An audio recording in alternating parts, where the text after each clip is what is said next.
Hello everyone, welcome back to part 3 of Tex Murphy Under a Killing Moon. We're just about to talk to Chelsea Bano for the first time. Chelsea Bando's the kind that could hold her own with anyone, but she has a way of turning my knees to jelly.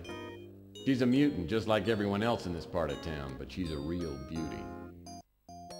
Well, hello, stranger.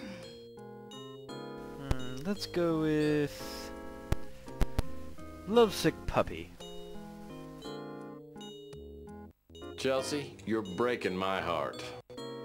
Why? Because I've got a steady job? Ooh, burn!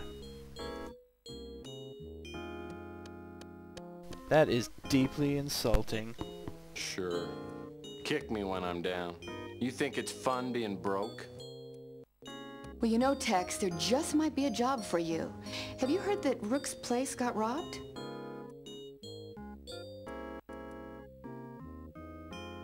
Yeah. Oh, Yeah, damn. me too. Sorry Good folks, I'm not excuse, going back Tex. and capturing that I've got again. work to do.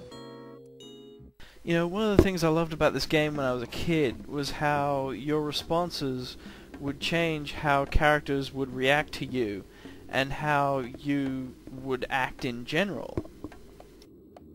Like if you were constantly being an ass, you would get more responses going down that line. Then in Pandora Directive, they took it even further, where your actions can drastically change what's going on in the game. Rook Garner runs this pawn shop. He's a crusty old World War III vet with a face like a raisin and a tongue like a butcher's cleaver. I have to say I like this character. In fact, I like all the denizens of the street. They're pretty cool. What do you want, Murphy?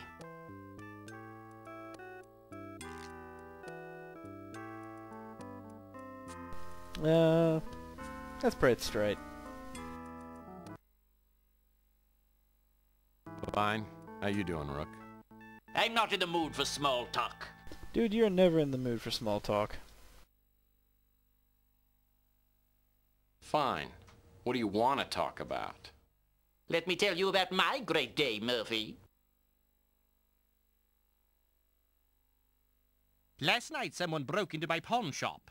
I don't usually have anything of great value, but yesterday I gave out a fair amount of cash for an extremely valuable diamond bracelet. Well, if his current stock is anything to go by, he doesn't usually have much of anything at all. That display case up the front seems to consist of 2 cameras and a pocket watch. How much is a fair amount of cash? In this case, $8,000.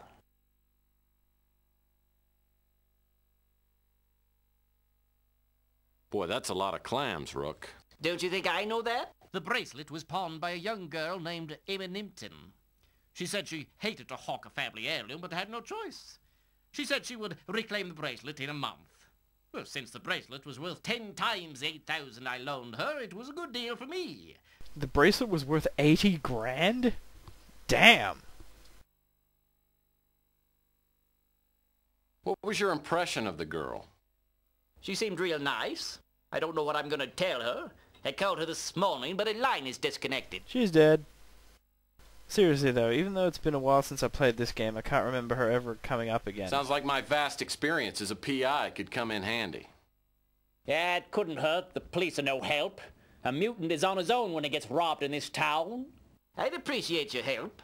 I'm not a rich man, but if you find the bracelet, I'll owe you a few favors, which could come in handy. Hey, keep that to yourself, Come old back here and I'll show man. you where they broke in. Rook takes me out back and shows beat me me where with the a burglar pipe. broke in. The Bastard. back window is busted out and the latch is ripped. It's a sloppy job. As I start my investigation, I'm looking for information to enter into my crime-link computer back at the office. One thing's for sure, Emma Nimpton won't be one of the suspects' names. Every PI worth his salt knows that's not my name spelled backwards. Looks like old Rook got double-teamed. So this is like the tutorial investigation. This is where you learn to check out the environment really thoroughly. Because this is a detective game and it expects you to detect stuff.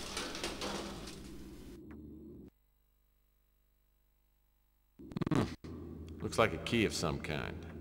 When I was doing the playthrough of this, it actually took me ages to remember what that was for.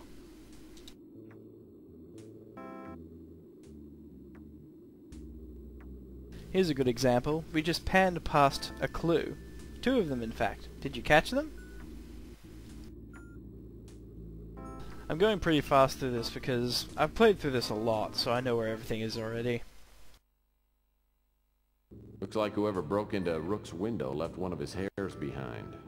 Apparently our burglar is a Carrot Top.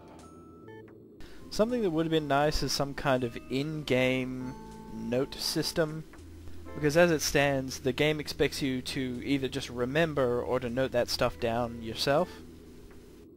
Aha! Another clue! Looks like a shoe print is outlined in that sticky pool of something resembling chocolate. Or poo. Footprints about a size 14. So if you forget something, you can usually go back and re-interview someone or check out items again, but you really do want to have your notebook there to just note stuff down in. It's just annoying to have to go back and interview people all the time. Okay, this is awesome. 10 seconds left. Down by 1. Murphy has the ball. He fakes. He drives. It's a 360. Oh! He's fouled. And it's weird. Even though these environments are so primitive, they're still extremely detailed for the time. Like, most games just would not have gone to all this trouble. I mean, even big budget ones. Just look at King's Quest VIII. Oh man! This dumpster smells like 20-year-old mayonnaise and I ought to know. I use it instead of air conditioning. Whoa! This antique boombox worked. I bet it'd only play the Bee Gees.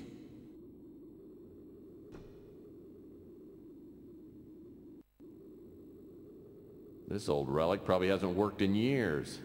Hey, there are batteries in here. I wonder if these still work. Tingly tongue. Still got juice. Is that a double entendre? So I know I was going on about how this is a detective game and everything, but it's also one of those games where you will absolutely need everything that you pick up for something. I have to say I like this.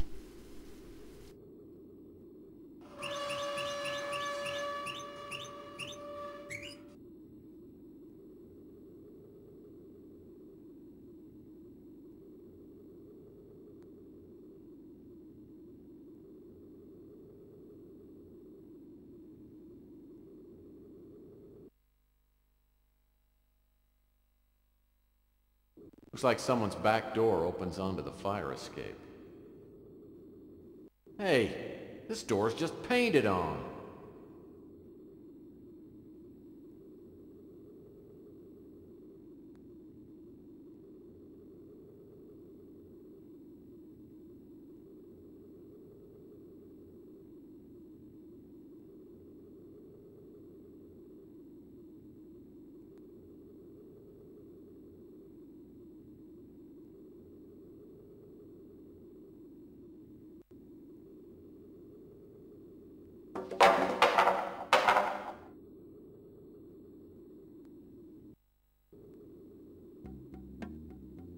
Go the bongos.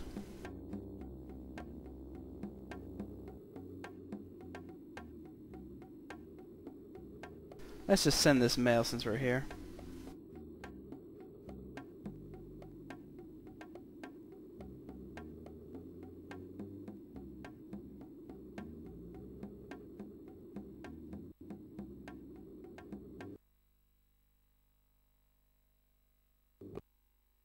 Postal Service has gotten much faster since the stamp price went to $10. I should get my credit card back tomorrow morning.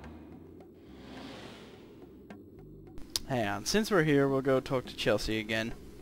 She's got some info for us, and, well, we'll just have to come back and do it later if we don't do it now.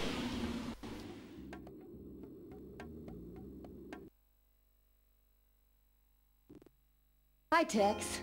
How's the investigation going? Is there anything I can do to help? Why, yes there is. Yeah, you know, I remember Rook told me about the burglary. That makes sense. You're the one who told me. Around the past couple of days. It might be a dead end, but I seem to remember that the guy had these bright green eyes and a tattoo of an anchor on his arm. Unfortunately, we're going to have to continue this in the next episode. So please join me for part 4 of Let's Play Tex Murphy Under a Killing Moon. Please rate and subscribe if you like what I do here.